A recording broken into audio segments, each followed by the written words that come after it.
আবারও শুনবো।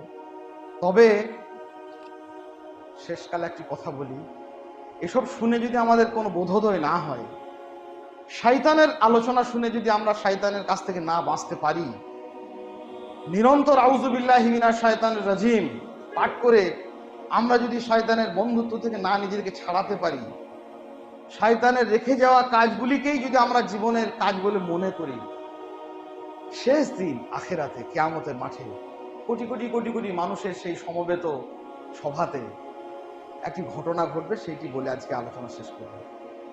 আজকের এই বক্তব্য যদি আমাকে মন প্রাণ আমার উদ্বেলিত না হয়, জেনে রাখবেন শয়তানের একদিন বক্তব্য আমাদের সামনে শুনতে হবে। আমরা আল্লাহর কাছে আশ্রয় চাই, পানা চাই। ইবলিস শয়তানের সেই বক্তব্য থেকে আল্লাহ আমাদেরকে যেন বিরত রাখেন, আল্লাহুম্মা আমিন। যেমন করে আজকে আমরা খুতবা দিচ্ছি না, ইবলিস শয়তান যখন সমস্ত কিছু ফাইসালা হয়ে যাবে, জান্নাত জাহান্নাম, তখন একটা খুতবা দেবে আল্লাহর অনুমতি নিয়ে। আল্লাহ অনুমতি না দিলেও তো বলতে পারবে না, তো আল্লাহ বলবেন ঠিক আছে তোমার শেষ কথা বলেই দাও।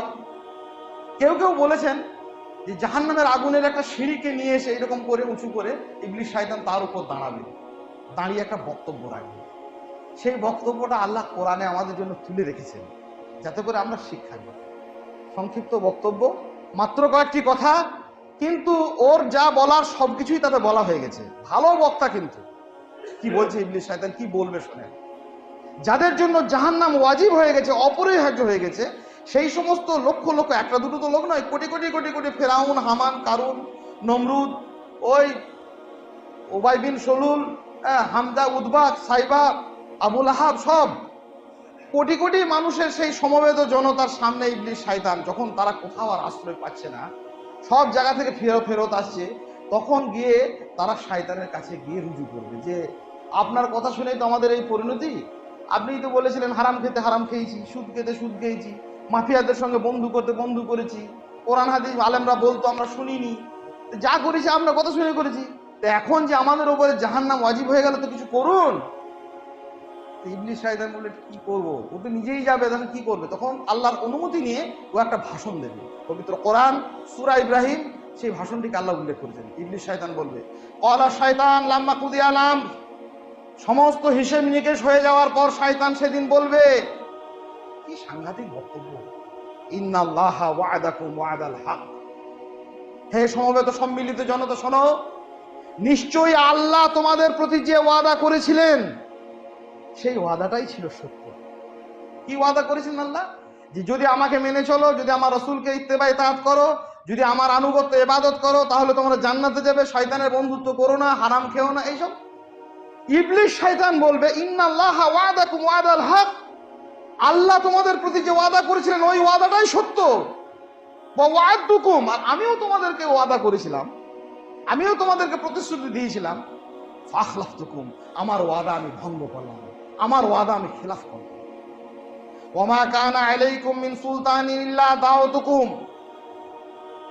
আর একটি কথা শোনো, তোমাদের প্রতি আমার কোনো রাজত্ব বা কোনো প্রভাব প্রতিপত্তি এমন কিছু ছিল না, ইল্লা আন দাওতুকুম, আমি তো তোমাদেরকে কেবল দাওয়াত দিয়েছিলাম। আমি কি হারাম খাওয়ার জন্য জোর করে তোমাদেরকে ঠেলে দিয়েছিলাম? আমি বলেছিলাম এই হারাম ব্যবসা করো, এই মাফিয়াদের সঙ্গে চলন করো, এই সুদ খাও, এই নোংরামি করো, আমি তো জোর করিনি। ইল্লা আন দাওতুকুম, আমি তো কেবল দাওয়াত দিয়েছিলাম তোমাদেরকে, ফাস্তাজাবতুম লি, তোমরা আমার দাওয়াত গ্রহণ করেছিলে, তা আমি কি করব? ফালা তালুমুনি ওয়ালুমু আনফুসাকুম, ইবলিস বলবে অতএব আজকের দিনে তোমরা আমাকে ভৎসনা করো না, ওয়ালুমু আনফুসাকুম, নিজেকে নিজেরা তোমরা ধিক্কার দাও, ভৎসনা করো, আমাকে কেন ভৎসনা করো? মা আনা বিমুসরিখিকুম ওয়া মা আনতুম বিমুসরিখি, আজকে না পারবো আমি তোমাদেরকে বাঁচাতে, না পারবে তোমরা আমাকে বাঁচাতে। ইন্নী কাফারতু বিমা আশরাকতুমুনি মিন ক্বাবল, ইতিপূর্বে আমি যে শরীক করেছিলাম, শিরকের বাহন বার্তা বলেছিলাম, সমস্ত কিছুকে আমি অস্বীকার করে যাচ্ছি, কিছুই সত্য নয়। আল্লাহ পাক রব্বুল আলামিন বলবেন, ইন্নাজ জালিমিনা লাহুম আযাবুন আলীম, নিশ্চয়ই যারা জালেম তাদের জন্য খুব যন্ত্রণাদায়ক আযাব রয়েছে।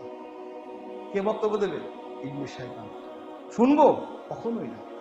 আল্লাহ আমাদেরকে অব্যাহতি দিন, আল্লাহ আমাদেরকে পানা দিন সেদিনের বক্তব্য শুনতে। সেদিনের বক্তব্য তারাই শুনবে যাদের উপরে জাহান্নাম অনিবার্য হয়ে যাবে, অপরিহার্য হয়ে যাবে। সেদিনই ইবলিস শয়তান প্রতারণা করে এই কথাগুলো বলবে যে আল্লাহর ওয়াদাই সত্য ছিল। আজকে আমরা বুঝে নিয়েছি, আল্লাহ আমাদেরকে শিখিয়ে দিয়েছেন শয়তানি ওয়াসওয়াসা থেকে বাঁচার জন্য আমরা নিয়মিত শৈশব থেকে আমাদের শিশুদেরকে শেখাবো, আমরা নিজেরা শিখবো, পরিবারের সদস্যদেরকে শিখবো, প্রতি কথায় আউযু বিল্লাহি মিনাশ শাইতানির রাজিম, শয়তান থেকে পানা চাইবো, আস্তাগফিরুল্লাহ, আল্লাহর কাছে ক্ষমা চাইবো, নিয়মিত ভালো কাজ করব, সাদাকা করব প্রত্যেক দিন, আর কোরআন এবং সুন্নাহর সঙ্গে জড়িয়ে থাকবো। নিজেরা যদি না জানি, যারা সত্য হক জানে তাদের অন্তত সমর্থন করব, তাদেরকে ভালোবাসবো। নিজে পারছি না, হারাম খেয়াচ্ছি, যে হারামের বিরোধিতা করছে অন্তত তাকে সাপোর্ট করি, তার যেন বিরোধিতা না করি। আগুন নিয়ে যেন না খেলি। আগুন নেভাতে পৃথিবীতে আমরা এসেছি, আগুন লাগাতে নয়। যারা হকের বিরোধিতা করছি, সুন্নাহর বিরোধিতা করছি, হারাম রুজি রোজগারকে জায়েজ বলছি, তারা কি করছে? আগুন নিয়ে খেলছে। আগুন নিয়ে খেলতে গিয়ে আগুন থেকে বাঁচা যাবে না। আমরা আগুন নেভানোর জন্য পৃথিবীতে আমাদের জন্ম হয়েছে, আগুন লাগানোর জন্য নয়। আগুন লাগানো থেকে আমরা যেন বিরত থাকি। আল্লাহ পাক রব্বুল আলামিন আমাদের যেন সেই তৌফিক দেন। আমরা শয়তানের বন্ধু নই, সত্যই মুমিন না আল্লাহর বন্ধু। আল্লাহর সেই বন্ধুত্ব নিয়ে আমরা যেন আল্লাহ সুবহানাহু ওয়া তাআলা সাজানো সেই জান্নাতের দিকে সকলে ধাবিত হতে পারি। আল্লাহ আমাদেরকে সেই তৌফিক দিন। আল্লাহুম্মা আমিন। রব্বানা আতিনা ফিদ দুনিয়া হাসানা ওয়া ফিল আখিরাতি হাসানা ওয়া কিনা আযাবান নার। রব্বানা যালামনা আনফুসানা ওয়া ইল্লাম তাগফির লানা ওয়া তারহামনা লানাকুনান্না মিনাল খাসিরিন। আল্লাহুম্মা ইন্না নাসআলুকাল হুদা ওয়াত তুকা ওয়াল আফাফা ওয়াল গিনা। আল্লাহুম্মা ইন্না